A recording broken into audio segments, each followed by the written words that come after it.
A Globo talvez seja um dos únicos veículos ainda no país que não depende das verbas do governo federal. Claro que a Globo faz um monte de cagada, defende os próprios interesses e tudo mais, mas assim, Record, SBT, emissoras que sobrevivem com a verba do Bolsonaro. Aí você tem o Silvio Santos, que é um ídolo do país, ajoelhado chamando o Bolsonaro de patrão.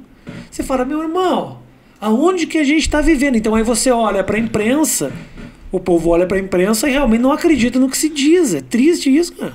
É foda. Agora, você tocou num ponto que...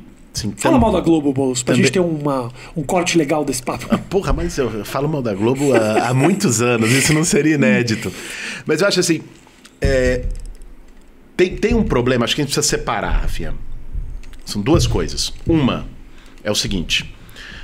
O objetivo do Bolsonaro em descredibilizar a imprensa como um todo para poder, inclusive, manter o caminho livre para as fake news, que é onde ele reina. Sim. Assim, é inacreditável a capacidade que o cara tem de... A vacina. Ele trabalhou contra a vacina. Isso não é a minha opinião. Ele comemorou abertamente quando os testes da vacina do Butantan foram suspensos no final do ano passado. Ele falava que ele falou, não vou tomar vacina, essa vacina não vai dar certo, não vou legitimar a vacina, não vou autorizar a vacina. Aí o país... No momento que a vacina deu certo, a vacina não era do Brasil. Não, no momento que saiu a vacina e o povo não tá aguentando mais e precisa da vacina, segunda onda de pandemia... Ele fala que a vacina é do Brasil. Ele começa a dizer, essa vacina é minha, não sei o quê. E aí, quando ele é cobrado, ele ataca a imprensa, porque... E constrói dizendo, eu nunca disse isso. Então, assim, é uma lógica, essa lógica de fake news, quase kafkiana, maluca. De mitada, né? A resposta na base da mitada. Aí você vê aqueles caras que comemoram do lado e acabam legitimando uma mentira. Mas é até meio melancólico, aquelas comemorações são meio deprimentes, né, cara? Umas 4, 5 pessoas ali. É deprimente, mas o povo em casa tá fazendo a mesma coisa. Adoram quando ele manda a imprensa tomar no cu. É verdade. Mas enfim, mas aí tem uma outra coisa que a gente precisa falar também. Seguinte, assim, óbvio, uma coisa é o que ele faz com os profissionais da imprensa, com os jornalistas, é uma coisa criminosa, cretina, autoritária, inaceitável, né? Ele ofende trabalhadores que estão ali. Agora, muitas das empresas de comunicação no Brasil, das grandes corporações de comunicação no Brasil, também tem a sua cota de responsabilidade não para que o Bolsonaro fala, mas para que o povo tenha essa reação. Sim. Porque atuaram muitas vezes manipulando processos políticos no Brasil. Sim, não só a Globo também, e não só ela. Né? Ajudaram, inclusive, foram cúmplices desse processo de desmoralização da política e, nesse sentido, também ajudaram indiretamente a eleger o Jair Bolsonaro. Você acha mesmo? Cara, quando se cria um cenário... A eleição do Bolsonaro. Não vou nem citar aqui editoriais de jornais que hoje estão apanhando, que disseram que era uma escolha muito difícil. Não é? Ou que alguns até apoiaram o Bolsonaro abertamente. Sim. No segundo turno de 2018. Não era o candidato original deles, eles queriam apoiar o Alckmin, como o Alckmin não foi pro segundo turno, foram de Bolsonaro. Mas não é só disso que eu tô falando, é o clima que se criou no Brasil, Rafinha. Quando o Bolsonaro ganhou a eleição, eu fui candidato em 2018, eu senti na pele o clima daquela eleição. Era tóxico, cara. Não tinha espaço para você falar de projeto, de futuro, de país, dos grandes temas nacionais. Era uma eleição marcada por um ódio que boa parte da grande imprensa ajudou a destilar e a semear na sociedade brasileira, não é? Com o discurso tiro, porrada e bomba, com o objetivo naquele momento de destruir o governo do PT. Que engajou a maior parte da imprensa brasileira. Sim. Destrói o Lula, destrói os governos do PT, desmoraliza. E o que eles não contavam é que soltar o pitbull é a parte mais fácil. Prender depois é complicado. Eles acharam que eles podiam soltar o pitbull e depois botar no canil de volta. Sim. Soltaram o pitbull começou a morder eles. E aí? Mas isso não tira também a cota de responsabilidade de alguns desses setores por terem aberto o portãozinho e soltado o pitbull. Nesse sentido, você tem toda a razão. Tem toda a razão. Realmente.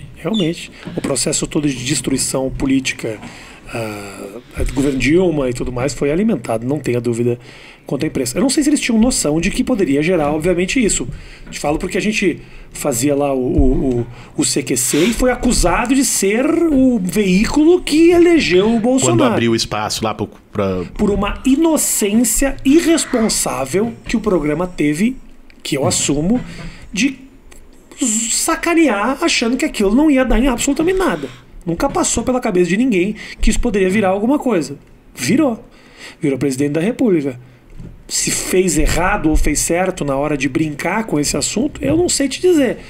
O que acontece é que o resultado foi esse. Obviamente. Eu acho que até uma parte da esquerda, cara, assim, também houve uma subestimação de tratar o Bolsonaro como piada, tratar o Bolsonaro como caricatura, tratar o Bolsonaro como meme e não perceber o quanto aquilo que o Bolsonaro falava encontrava, de algum modo, eco nos piores sentimentos que as pessoas tinham guardadas e às vezes tinham receio de colocar naquele armário, né?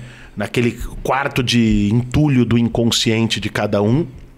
E o Bolsonaro mexia naquilo. O Bolsonaro ele consegue despertar e potencializar os piores sentimentos humanos. Porque tem um efeito que é uma coisa de exemplo, de alguém que vocaliza.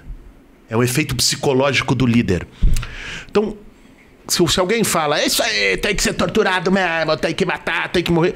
A pessoa podia achar isso, mas tinha um mínimo de pudor social de não dizer uma barbaridade dessa. Quando ela vê alguém dizendo, e esse alguém é uma figura pública, que começa a ser admirada, vira um ícone de uma cultura pop de submundo, e começa a acontecer isso, as pessoas se sentem mais à vontade também de vocalizar a mesma coisa. E é nesse sentido que ele também abriu a caixa de Pandora para os piores sentimentos da sociedade brasileira. Esse era o clima que estava alimentado ali. É claro, hoje, olhando retrospectivamente, é fácil a gente dizer, olha, talvez o CQC podia ter feito isso de forma diferente, talvez a própria esquerda poderia ter tratado de uma maneira menos irônica e subestimando e ter feito um enfrentamento de forma correta durante os 4 anos que ele foi alimentando esse mito, esse ícone nas redes sociais, né? Agora, talvez naquele momento, de fato, muitos não perceberam. No caso da imprensa, é que saiu do controle deles, de boa parte das empresas de comunicação que queriam derrubar o PT, queriam tirar a esquerda, tirar os vermelhos e tudo mais, alimentaram esses piores sentimentos, achando que depois podiam manipular e falar a saída é o Alckmin, né? A saída é o PSDB, que era a preferência, o candidato de estimação de todos eles. Só que também aí perderam a mão. Já era. Né? Morreu.